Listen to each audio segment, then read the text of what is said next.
game plan. We regroup up in the Slack chat where the coaches debrief. We be piecing these puzzles, occupy the chunk of the pie. Ain't no lie when we hit the block, helmets, casket is high. You be seeing helmet after helmet, helmet after helmet. First place, second place, fifth place, eighth place, 12th place, 15, 16, 20. So many helmets, you got blurred vision, we got...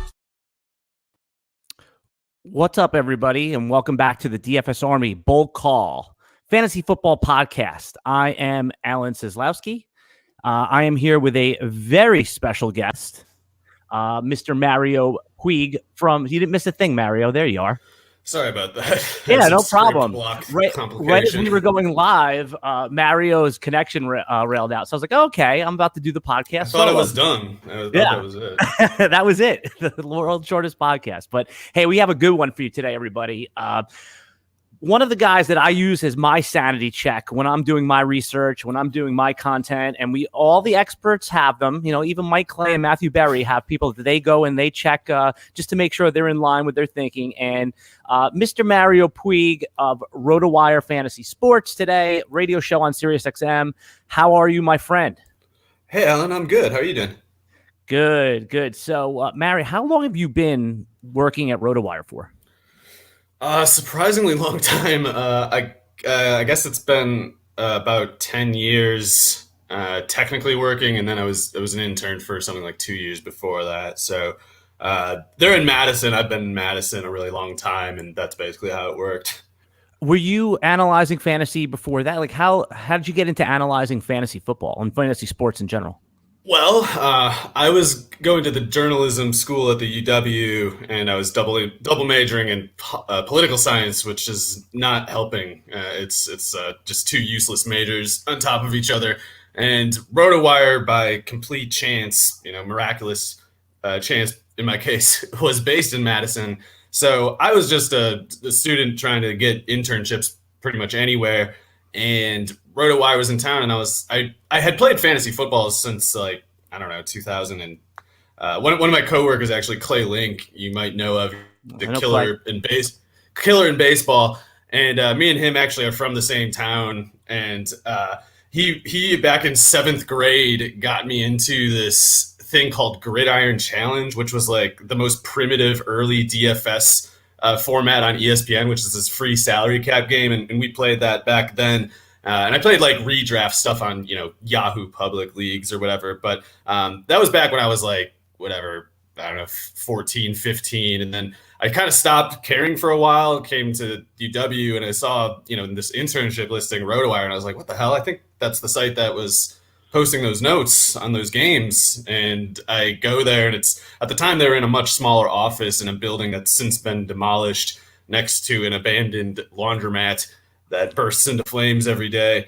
And there was just kind of like Derek Van Riper, who's now with the Athletic, and then there's just kind of like Pete and Herb and Tim and a couple other guys. There was like 6 people there at the time, and I thought like, oh, this must be one of their 15 offices or something, and it was actually the only one. They're just kind of like a small operation. Right. So yeah, they've gotten a little bigger since then. We got a new office once they demolished that building. So it's a long time ago already now, and I kind of didn't realize that now until you asked me. But yeah, it's been a pretty long time, I guess. Isn't it amazing? Like, you blink and you're like, wow, I've been doing something for a decade. What Mario's specialty is, why he's come here today. And again, I think if you're on Twitter, give him a follow. It's Rotowire Mario, and you're going to get fantasy football content. Did I say it right? It's Rotowire Mario. Oh no, you said it right. I was just like, I don't know if you might want to not recommend that they follow me, but that is the screen name. Yeah. See, Mario is doing his humble thing, because that's how he is. He's one of these guys. He's like one of these evil. I'm pretty annoying is the thing. If it's like for some people, I would recommend it, but don't be prepared to mute me or something at the least. I won't be offended. But even if you're annoyed by Mario, which I think, again, he's his own worst critic. And you know what? It's actually really interesting to see, because Mario has some really great nuggets, really good gold. And he's evolved a little bit. And if I'm wrong on this one, you could kind of steer me back in. But I think you've evolved into the rookie guy a little bit. Now I know you do stuff all year long, and I know you love best ball, and you're the voice of Dynasty over at Rotowire. I know some of those guys have been a little bit more resistant. Yeah, me and John kind of handle most of the college types. John McKechnie, I should say, for everyone who didn't know already. Me and him work on pretty much everything together. It's I'm not offended by anybody saying I'm mostly a rookies person, because I would say I'm mostly a prospects person myself. Like I'd like to think that I'm good at the other stuff too, but I feel more comfortable with it just seems easier to me, the prospect stuff. Yeah, no, you're good at all that stuff, and that's how I started following you. But from my perspective, and I'm a fan and a consumer of your content, the rookie is the crown jewel. This is where I think that the time of year where you really break through all of the clutter, and there are rookie things out there. So, and you better tell John. I'm well aware of John, so he'll be getting and he's going to be getting a invite shortly, because we're going to have him join. But this is what we're going to do today, Mario. We're going to go through some of the top line, the well-known prospects. You're going to break them down from a fantasy perspective, and then we're going to get a little bit deeper. I recently participated in a rookie mock draft with some heavy hitters over at Roto Underworld and Roster Watch, and Mario, I took quite a beating in those mock drafts. I shared some of the information with you, and the reason I have you on is I think you and I are sharing a brain on some of your takes, and I want to get those takes out there. And I'm not sitting there saying, hey, we have to punch back, because the bottom line is in a month from now, and 2 months from now, and a year from now, someone's going to look foolish, someone's going to look right, and then it's going to flip in 18 months after that anyway. So yeah, let's start with in one quarterback formats. All right, we're going to talk about Trevor Lawrence first. In one quarterback formats, I was on the clock at 1.7, and I took Trevor Lawrence. And as you saw, the viral video of the Podfather, they skewered me pretty bad. And they're saying, as a general rule, you'd never take quarterbacks in the first round. You actually have Trevor Lawrence rated much higher than that at 1.7. Talk about him first as a prospect, and then where you would rank him in rookie mock drafts, one quarterback format.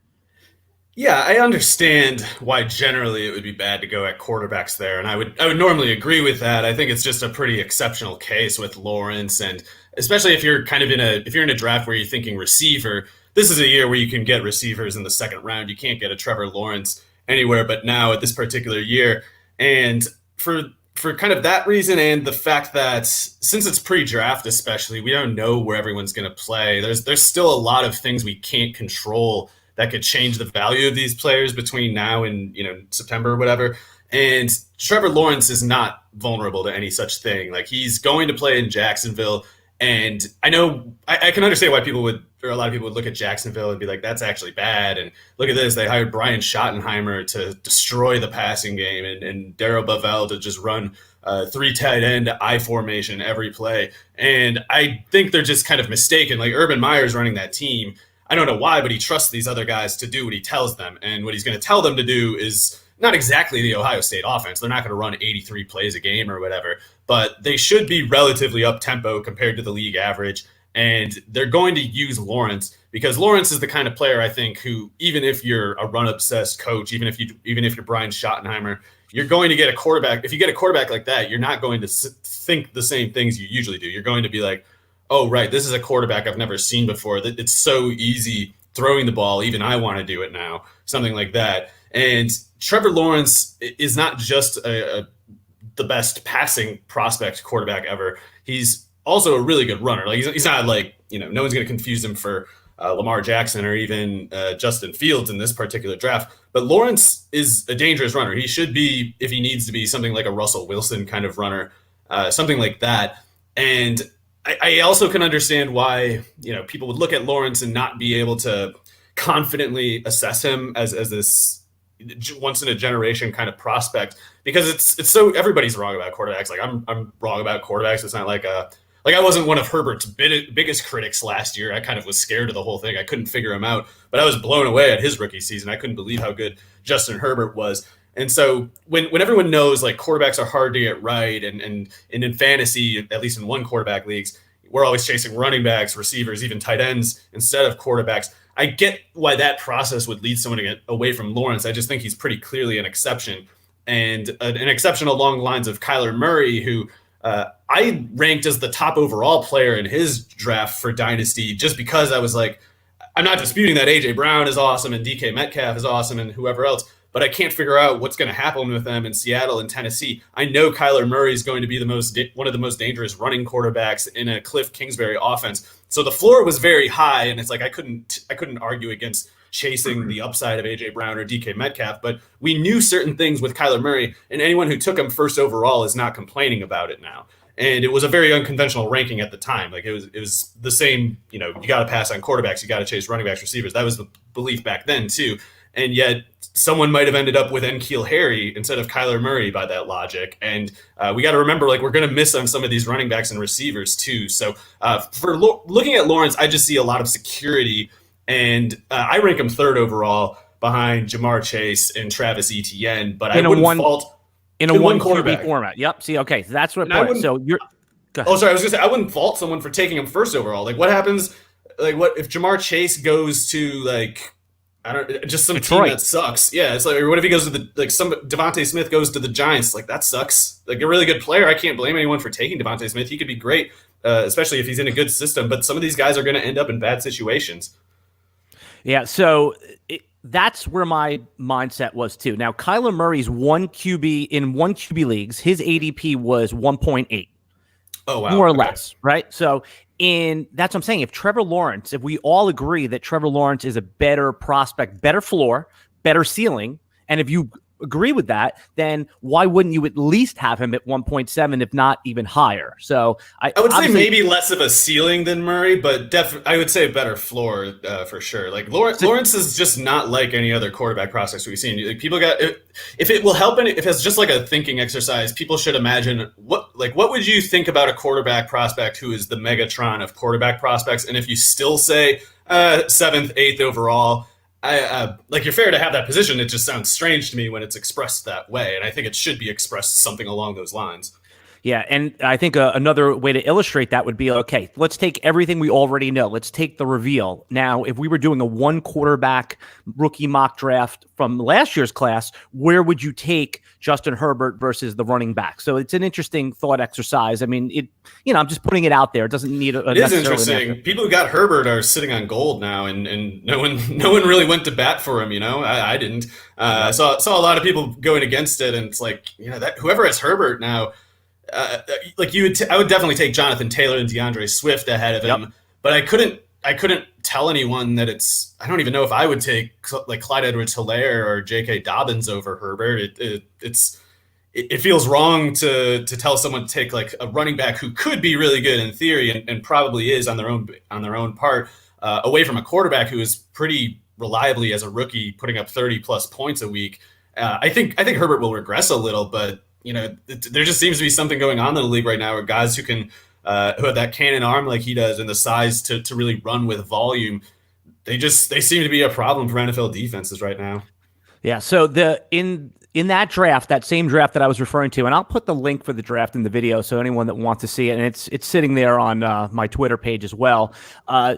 The big rub was that I took Lawrence above Javonte Williams, who when I looked at your initial rankings, right, and you're giving me the thumbs up for those listening on the audio, sure. You actually didn't even have him as in one of your top 12 overall prospects for fantasy in one QB leagues. Now, you would have thought that I harmed a family member in that draft by the reaction I got. People love Javonte. They love him. They're really attached to him. So give me I heard your podcast that was released yesterday with John, and you guys talked about this a little bit. So sorry to make you circle back on it, but there's going to be a lot of people that didn't hear your take on Javonte Williams. So we're in agreement here. So I don't want to get too echo chambery, but talk to the DFS Army members, talk to anyone listening to this podcast.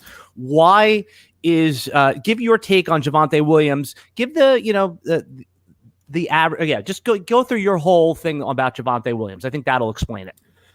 Yeah, I think he's a nice player. I definitely am open to ranking him higher if he, for instance, runs like a 4.5 flat at 220 pounds. That would put him in a pretty unique category for size adjusted speed, and he's definitely got good anchor ability on the field. He seems comfortable in passing situations, so he's a guy who can definitely profile for snaps. And in that sense, I definitely like him up to a point. But what's going on right now is you're specifically seeing a lot of people ranking him over Travis Etienne and who knows what else. And by the way, Mario, for those who aren't familiar and who haven't done the rookie study yet, Javonte Williams is the running back out of North Carolina. Sorry. Yeah. I just want to.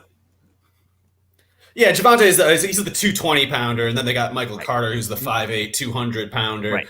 He's a rock solid size. He's prototypical size from that perspective. So go ahead. I interrupted. You were talking about. Oh no, I should be a little more helpful as a speaker. But yeah, Javonte Williams he's a good player. He's 220, rocked up. He's very intimidating. You can imagine why someone would be scared to tackle him on the field. But my problem is that he had this really big year in 2020. That's true. But we're talking about 11 games where over 157 carries, which is not a workhorse workload. Like we are making a projection there when we say that he's definitely going to be a workhorse. Like he hasn't done it yet. He split a lot of work with Michael Carter, which is fine, especially if Carter's good.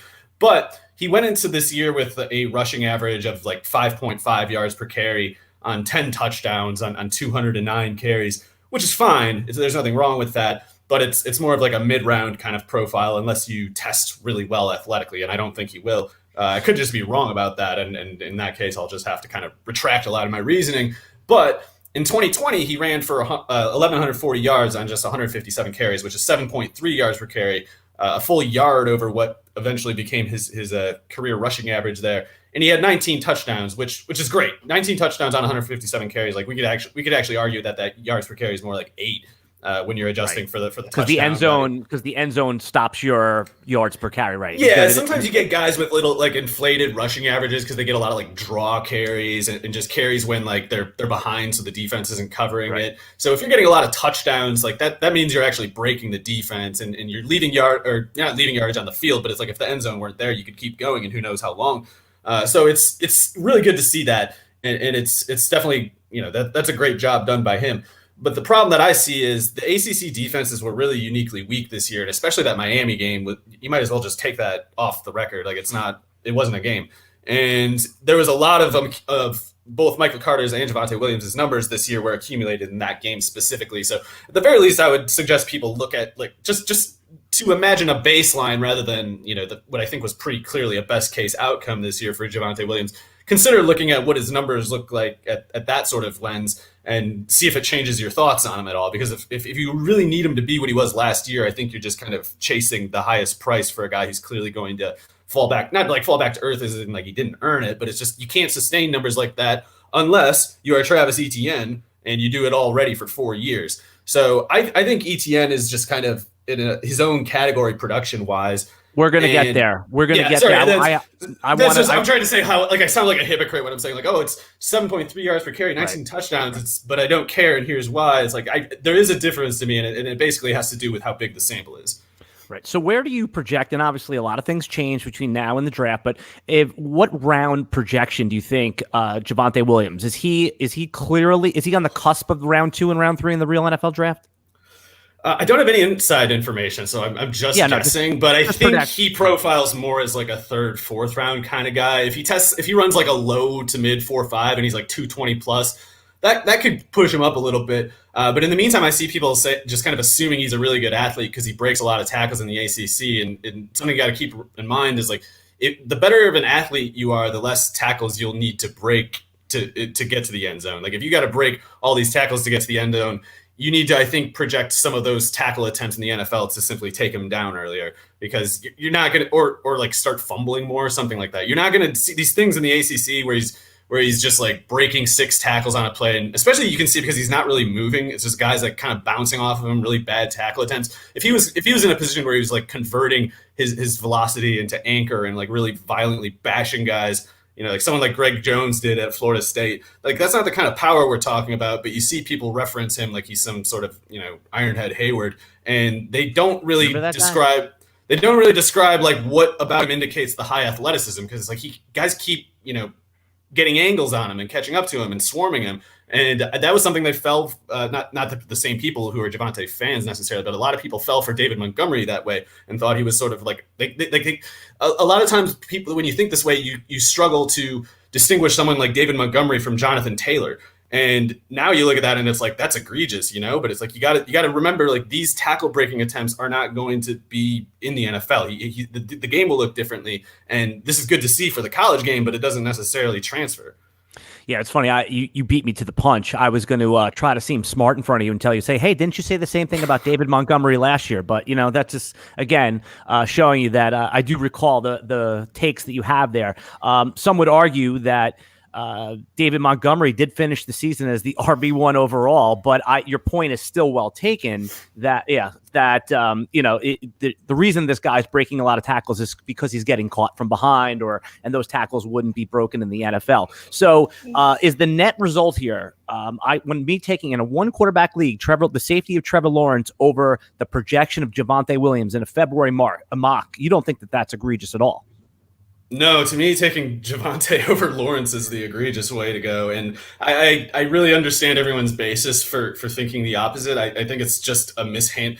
Yeah, I think it's a case of looking too much at trends and mistaking them for outcomes. And I think you got to look for the outliers. And Trevor Lawrence is clearly one of them at quarterback. He's just a compelling prospect at quarterback. I know, like, a lot of people are having trouble distinguishing him from, like, Fields too. Like, I guess I would take Fields over Williams too, but for the purposes of, like, Lawrence specifically, people just got to understand this hasn't happened before. There's not anyone like him. Whatever case you're thinking of as far as he goes, it just doesn't apply. He's like all the standout traits for Josh Allen and Justin Herbert that have made them so good.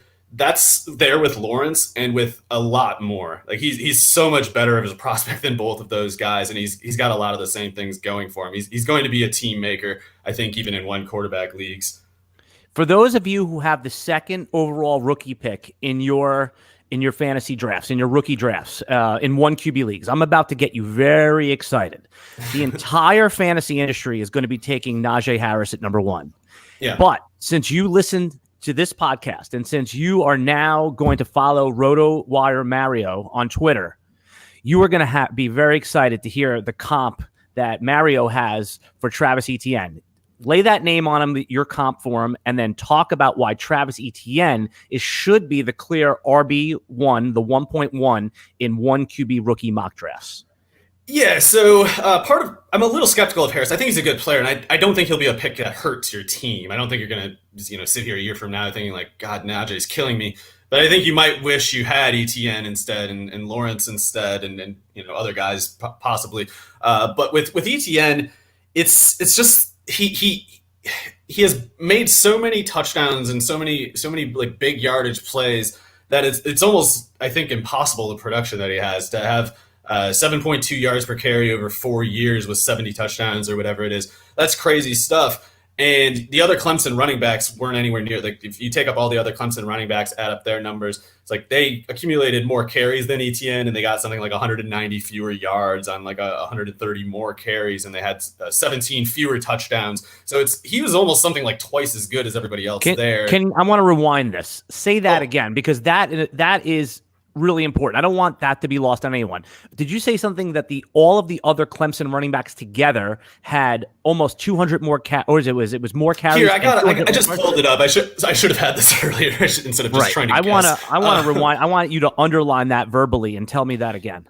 Yeah, so I'll just read out all the numbers. It's for Etienne, it was 686 carries for 4,952 yards, 70 touchdowns. That's 7.2 yards per carry over 686 carries. The other Clemson running backs accumulated 823 carries, so like 137 more carries, and they had 4,760 yards. So it's like 192 fewer yards on 137 more carries, and they also had 17 fewer touchdowns. So that's a wide gulf, and it's possible that Etienne thrived for reasons that won't translate to the NFL, but that would be kind of the most shrieking disconnect between college dominance and NFL translation that I've pretty much ever seen, if so. And there's always going to be a first for everything, more or less, but it strikes me as singularly effective the way Etienne handled the ball in his Clemson career. And when you look at the tape, it's hard to know how fast a guy is sometimes. So I don't want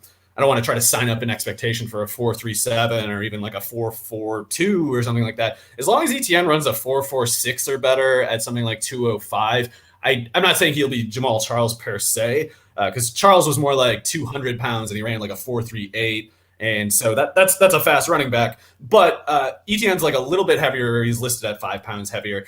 And Jamal Charles was a Hall of Fame type talent, at least to me he was. So if he's not quite Jamal Charles, I think he still is likely to be the best running back in the class. But with Etienne, it's also that he you hear people say, well, I'm just ranking him behind Najee because Najee profiles for 3 downs and Etienne doesn't.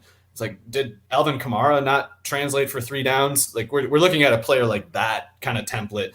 He doesn't need to have 350 carries a year if he's catching 60 passes. At least in PPR, we don't need him to get 350 carries. To give people perspective, take Najee Harris and take Travis Etienne and kind of fit them in with last year's rookie class. How would you rank? Where would Etienne right now, knowing what we know, and Harris, knowing what we know, rank amongst the top 5 or 6 rookie running backs from last year, knowing what we know right now? Yeah, I was really high on Taylor last year, and yet I was prepared to rank Etienne ahead of him just because Taylor I was drawn toward because of his production more or less, and Bruce Feldman had years earlier said he might run like a 4.37 or something like that, and so if Feldman says something like that, it's helpful, and it was like, okay, Taylor's a beast in hindsight. Etienne is not likely to be as fast as him in general, let alone, size adjusted speed. So I don't think Etienne can catch Taylor in hindsight for me. But at the time when we didn't know that Taylor was going to run a 4.39 at 228 or whatever he was, I didn't see a basis for putting Etienne obviously behind. They were like a 1A, 1B for me. At this point, Taylor, I don't think Etienne can really catch Taylor for me. He'd probably need to run like a 4.32 or something like that. Something that confirms like, he actually has track speed. Like that was not just funny, stuff in his numbers there. Like it's all real. Something like that might change my mind. But in the absence of that, I still would probably have to put Etienne ahead of everybody else in that draft. At least, definitely over Clyde Edwards-Helaire, definitely over Dobbins, maybe over DeAndre Swift. But his situation I really like now, so I don't know how I would rank that for fantasy in hindsight. Okay, so right. You're saying is that I think the key takeaway is you're having trouble distinguishing after Taylor those guys. So Etienne deserves to be in that lump. All right, I want to talk about another rookie. Oh, sorry, you were going to. Oh no, I was agreeing with you there. Okay, all right, I like that. We like when people. I'm not used to people agreeing with Mario, so you're becoming quickly. That's why we get along. All right, so another player that you had inside of your top 10 overall dynasty players, even in 1 quarterback leagues, that I thought I was getting a value on in the middle of the 2nd round of this rookie mock, and that's Kylan Hill.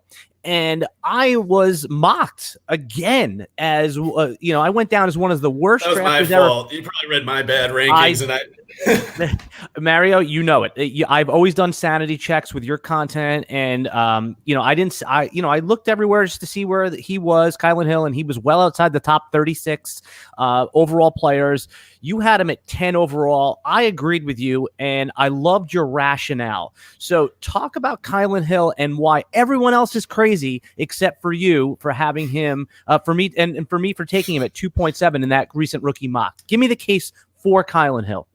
So I think it'll work fine where you took him that particular point. But yeah, I have to, just to kind of acknowledge the reality of the markets, I'm going to post an updated top 50 in a couple hours or an hour after this or something. And I'm going to have to lower Kylan Hill just for the reality that as an asset, you can't move him for as much as some of these other guys because people are so low on him.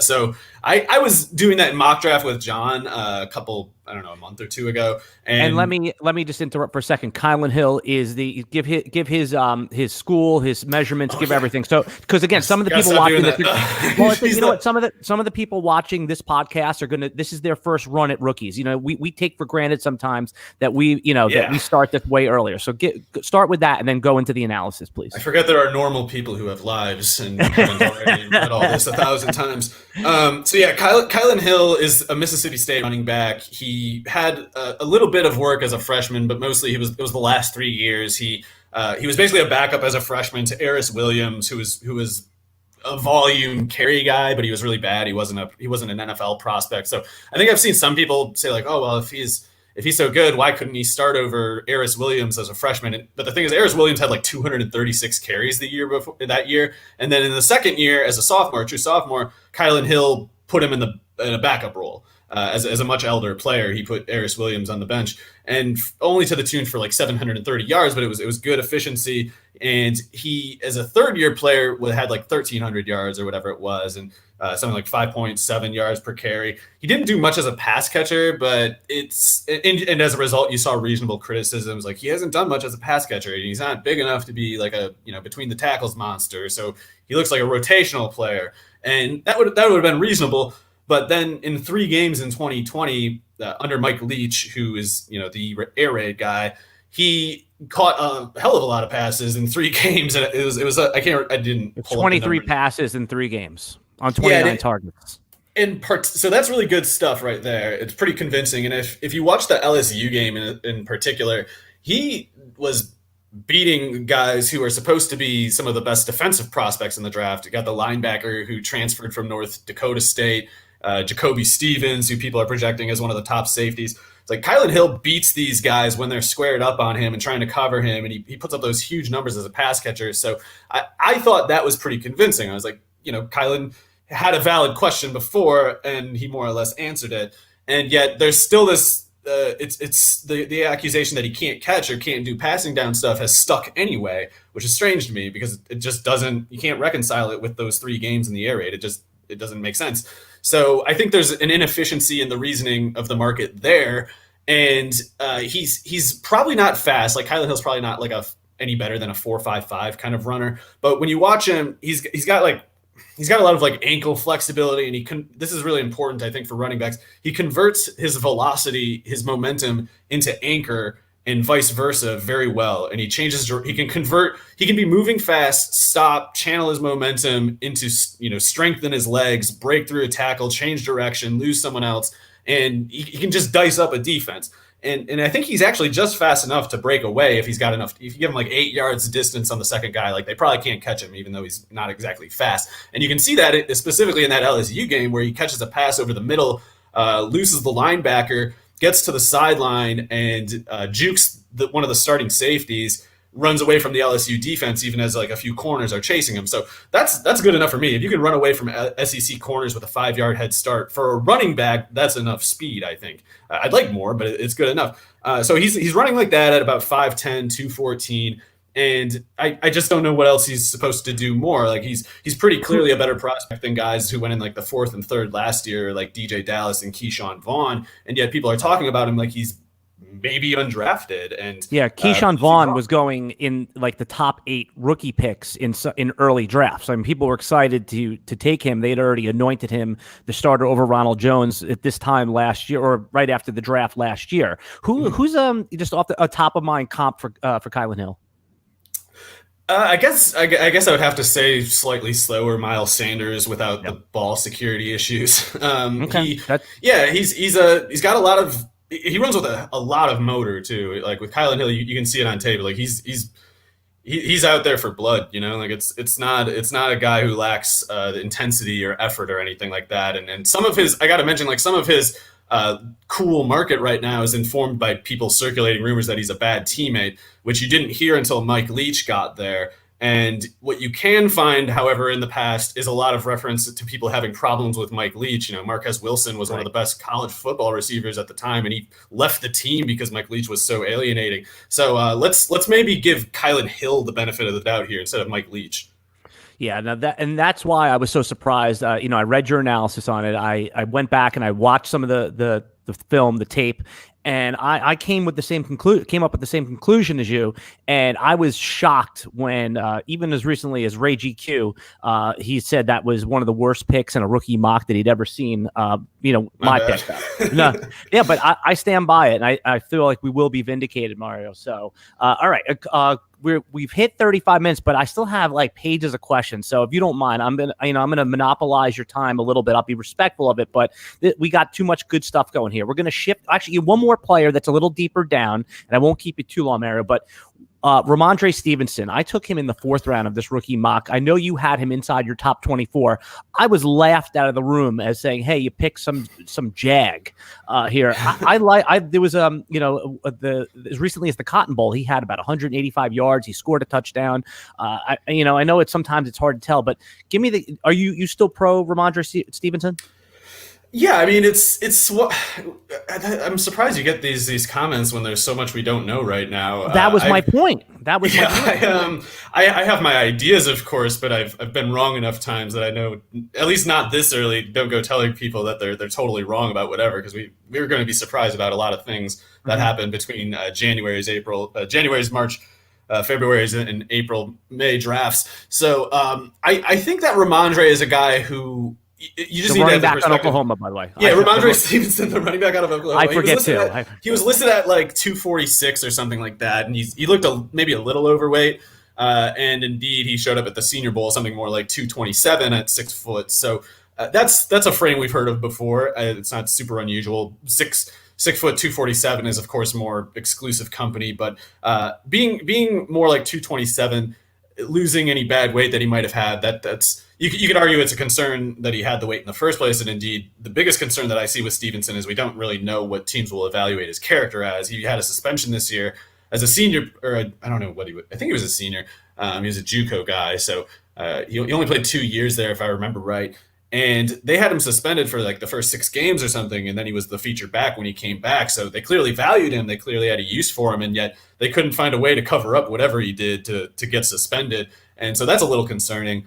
But when you watch him on the field, this guy moves clearly very well for how big he is. He's not fast exactly, but we also don't know how exactly fast he is. It's a little risky to assume we know for sure what he's going to run in the 40, especially when we already know he's going to weigh in up to 18 pounds lighter than what he played at. It's like he could be a completely different player when he's out there running it at the pro day or whatever. And if he's 6 foot 227 and he surprises people with like a 4.52, and Javonte Williams at 5'11", 220 runs a 4.56 or something, it's like that would be, I think, a crisis for the narratives that we've seen come out so far. And it's something that could happen. Like, we don't really know. But he's probably not that fast. I just think that as far as a guy who is big and can handle a big workload goes, he's shown pretty convincing passing down work. Like, his blitz pickup seems pretty good. The pass catching numbers are really good. So if you got a big guy who can profile for in between the tackles, goal line stuff, and he can get out there for passing situations, of course, with PPR scoring the norm these days, that's something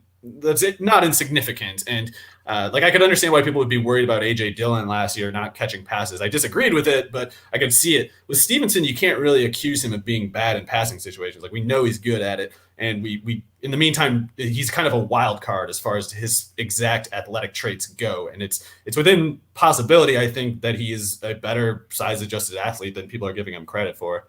All right, I'm going to give you one more rookie question, and then one best ball redraft question, and then we'll just a couple other things about your background, and we'll get you out of here, Mario. So again, you're listening to Mario Puig, who is the a senior contributor over at Rotowire.com. I put the link to all of your content right in the video here. So if you're watching on YouTube, just go in there and click on that. Go follow Rotowire Mario, and also he could be heard throughout the year on the SiriusXM Fantasy Sports Channel. What are you on? Usually you're on like on Fridays and sometimes on the weekend. What's your current schedule? Well, we got to see what happens with the whole COVID thing. Like, I wasn't on the radio this last season because we couldn't have multiple people in the office, but you stood in. I heard you on, when somebody, you were one of their stand-in guys here and there. You weren't on throughout the whole since last year. Is that what you said? I wasn't on at all in the 2020 season. With 2017 to 2019 or something, I was on every, Friday and Saturday with John, and before that, Derek. So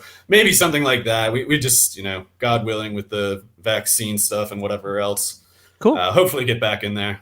All right. Yeah. So back to our rookies. The other rookie I want to ask you about not ask you about, but every year there seems to be, people throw around these 4th and 5th round rookie picks like they're nothing. They just throw them out. Hey, but there's always one or two guys, and then some of them could turn into a James Robinson. I mean, obviously you can't predict something like that, or else they wouldn't be 4th or 5th round rookie picks. But which one of those running backs that you see outside of the top 36, overall rookie players, could be that guy? Even if it's a wide receiver, who could be that 4th or 5th round one that pops? I know Javian Hawkins, maybe he's inside the top 36.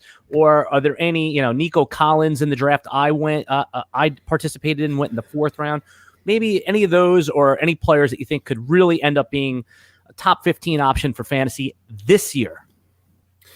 Top 15 for this year. So There's some guys, I guess, as far as those big receivers go, both Nico Collins and Tamorrion Terry are pretty interesting. I have trouble ranking them high as I want to because there's so many other just kind of slam dunk receivers in the draft. It's hard to fit those guys up there when we don't know how fast they are specifically. And, with Terry, like we don't know his knees situation.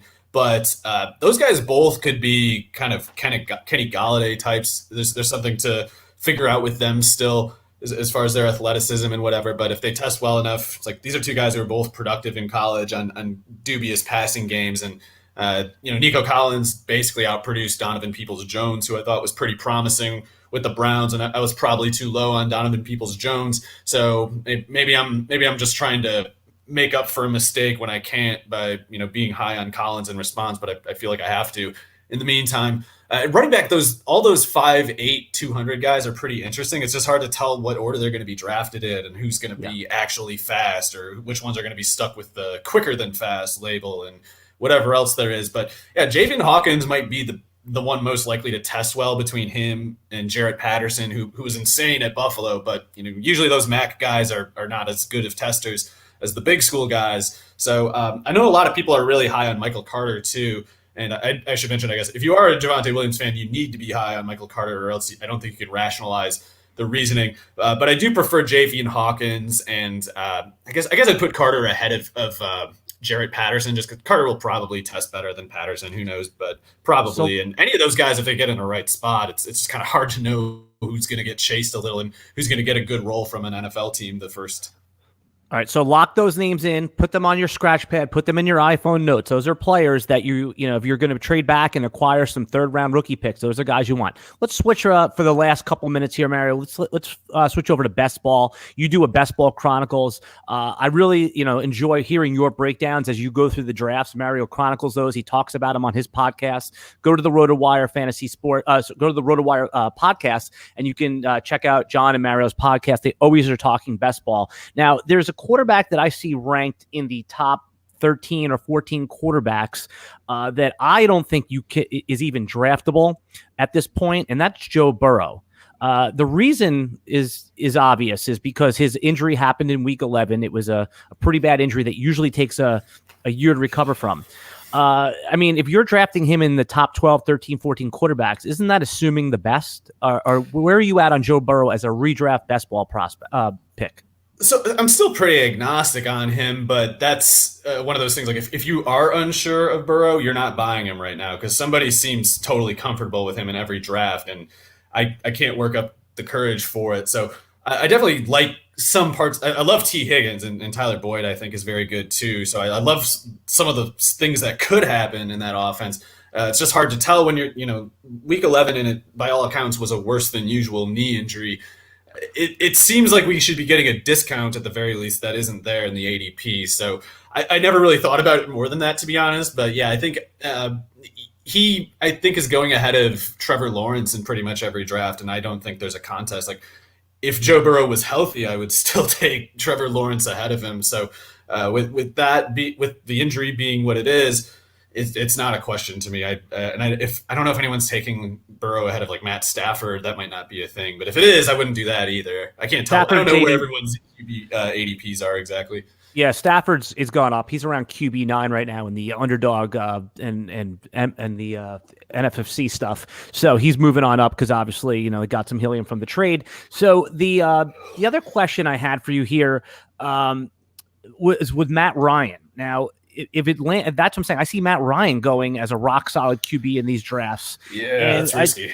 Risky because like his under/over his games played would be like 10.5 right now. I mean, what happens if they get Justin Fields, the Atlanta Falcons, right?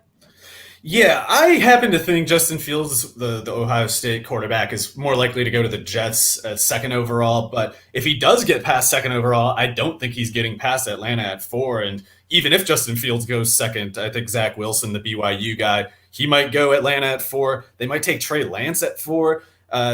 The Arthur Smith offense, we don't know if he's the new coach with Atlanta. We don't know for sure what he's going to try to run, but he is a former offensive line, former tight ends coach guy who incidentally ran a lot of 3 tight end, 2 tight end, run heavy stuff. with Tennessee, and a very athletic bootleg quarterback play action kind of setup with Ryan Tannehill that worked so well.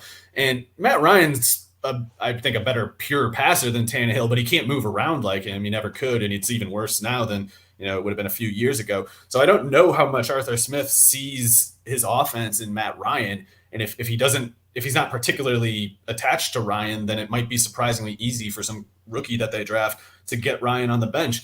So I don't like, they could just not take a quarterback, of course, but I would be pretty surprised if they passed on either Fields or Wilson. And I think either one of them would be a problem for Ryan. And it's also kind of like Burrow again.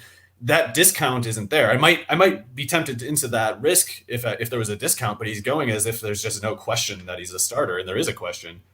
Most underrated 2020 rookie class receiver heading into this year. Oh man, there's a lot of them. Maybe I know he's gotten some hype lately, but I like Amari Rodgers from Clemson a lot. Like he's just going back 1 year. The ones that the 2020 class. Oh, I'm sorry, 2020 most underrated. But yeah, by the way, Amari Rodgers, that is one that's been getting some hype. By the way, for this year, I'm interested to see where he goes. We'll come back to him on when we bring you back ultimately, Mario. So, but yeah, the 2020 class guys heading into this year. Which one of the wide receivers is the most underrated? This is insane, but could you just say to me some names? I keep trying to pull up the list, and I think my browser's if you have Henry Ruggs, one of my favorites would be Gabriel Davis. I think is underrated. Oh yeah, Gabriel Davis is pretty interesting. We don't know what they're doing with John Brown, but I thought Gabriel Davis was a guy who, in hindsight, just should have gone higher, and I was too low on him too. I only kind of punted on the verdict, like mid round, he's fine, but in hindsight, I think he was one of the best in that class, and probably should have been something like a top 50 kind of prospect. And so Brian Dable, Josh Allen, I think they're going to keep it rolling in 2021. And if Davis is out there instead of Brown, he's going with them all. I'm trying to. I guess as far as you mentioned Ruggs, I still like Brian Edwards a lot. I know he didn't come through last year, but Nelson Aguilar is a free agent. Obviously, I don't think anyone really cares about Hunter Renfrow anymore. And I think Ruggs. You still take Ruggs over Edwards straight up, but for the price, I'd rather have Edwards just because I think Ruggs is at risk of being in a decoy role, certainly as long as Edwards is there and Carr is the quarterback. If they had a real gunslinger going deep, that might change things a little, but they're going to need someone to clear out space, and Ruggs is always going to be the most qualified for that, even if he's qualified at catching the ball too, whereas they can't get the decoy working with Brian Edwards. The vice versa doesn't work. So it's not Henry Ruggs' fault necessarily, but I really do like Brian Edwards, who he hasn't even turned 22 yet. I don't think he's a guy who started as a true freshman when he didn't even turn 18 until in season, and he matched Debo more or less. So that's a when, not if kind of thing to me.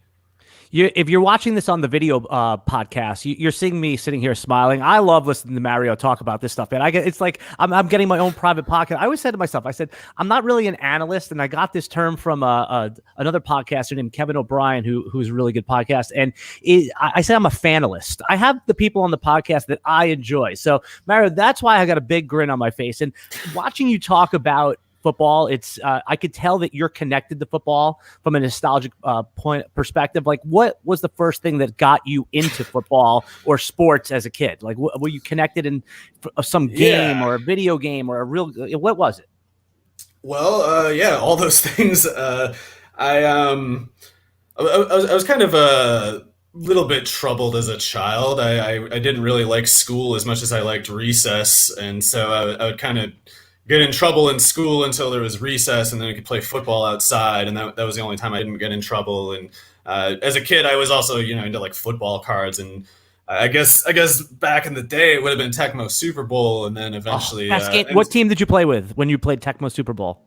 What was your team? God, I don't remember. I like the Eagle, even though I don't have any connection to the Philadelphia Eagles. I played with the Packers a lot just because they probably had like Reggie White or something, or maybe they didn't have Reggie yet. I don't remember. They had like Sterling Sharp or something. Oh, they did? Okay, nice. And remember, in the Eagles, it wasn't Randall Cunningham. They called him QB Eagles because they didn't get his rights. Licensing, yeah. Right. So I would I'd always do that play where I scrambled to the right, and you could run, you could rack up all those stats. That was the first video game that actually had stats in it.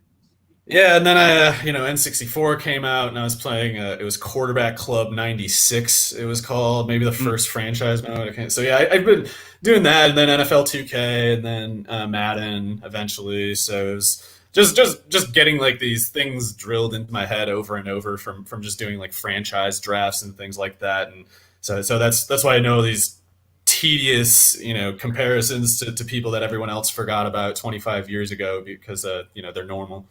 Yeah, so we're sitting here with Rotowire Mario. Go give him a follow on Twitter. You've heard him on SiriusXM Fantasy Sports Channel. You can check out all his content on rotowire.com, linked in the description of this video. And if you're hearing this on the audio cast and later today, you will be able to link to there. Mario, anything else that you're working on right now that you want to let the people know about? Oh, yeah, thanks. I was just going to later today post an updated top 50. I posted an initial rankings, I guess in early January, and I got to lower the running backs. Like I put the running backs too high in hindsight because I thought, I got to account for inflation, and there's so much receivers that people are going to reach for these running backs. But now it's getting to the point where it's just becoming clear, like these receivers are too good. I can't be advising people to reach for a running back when these no doubt receivers are there. So that's going to be the main change. And I also missed a couple guys the first time around, and a couple guys ended up going back to school for 5th seasons, which is insane. Who went back? At running back, you had Treston Ebner at Baylor, who could have been something like an Austin Eckler sleeper because he basically plays receiver and running back there, and he's looks pretty fast, stuff like that, but he's going back for a 5th year because these schools duped these guys who played 4 years already. Like, oh, you got to come back because COVID shortened the season and that hurt your draft stock. Like, no, being an old rookie is going to hurt your draft stock. Correct. Playing for 5 years at Baylor is going to lower your draft stock. And not just Ebner, there's Ronnie Rivers at Fresno, which is even more egregious case because he's a tiny guy and he's been a workhorse for 4 years already. It's right. Criminal. And then there's Keelan Stokes, the receiver at Tulsa, who's also been a really good player for 4 years already. He's like, and the NFL is not going to say, oh, since he came back for a 5th year, we're not going to bash him for being a small school guy who isn't as fast as the 5 stars that we're ranking ahead of him. It's like they're just going to hold it against you. It's ridiculous. But yeah, it's like that. And I overlooked the Iowa receiver Amir. I don't even know the guy's name, but he's fast. I missed him the first time, and I'm probably gonna have to put him in like that 3rd round range at receiver in the update.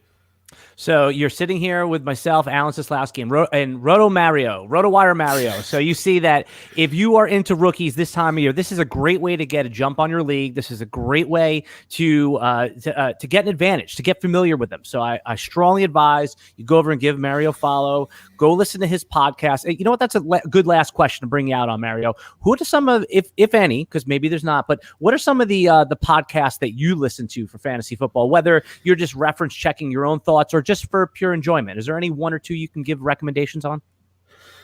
So I don't listen to any sports podcasts just because I kind of over-ingest it over the course of the day anyway. And I listen to I just listen to dumb stuff. But as far as I really like the work done by people like Justice Mosqueda and Charles McDonald, who do a podcast, Setting the Edge, I think it would be called. And I just know their work. I really like their stuff. I like the quarterback work of Seth Galina and Derek Klassen. There's other good ones too, but I would just look for people who know a lot about football and seem pretty smart and just kind of assume they got a pretty decent podcast if they have one.